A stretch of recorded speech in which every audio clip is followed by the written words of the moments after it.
या देवी सर्वभूतेषु शक्तिरूपेण संस्थिता नमस्तस्यै नमस्तस्यै नमस्तस्यै नमो नमः।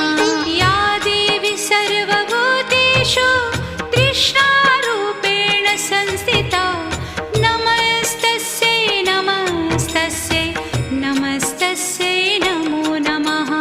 या देवी सर्वभूतेषु क्षान्तिरूपेण संस्थिता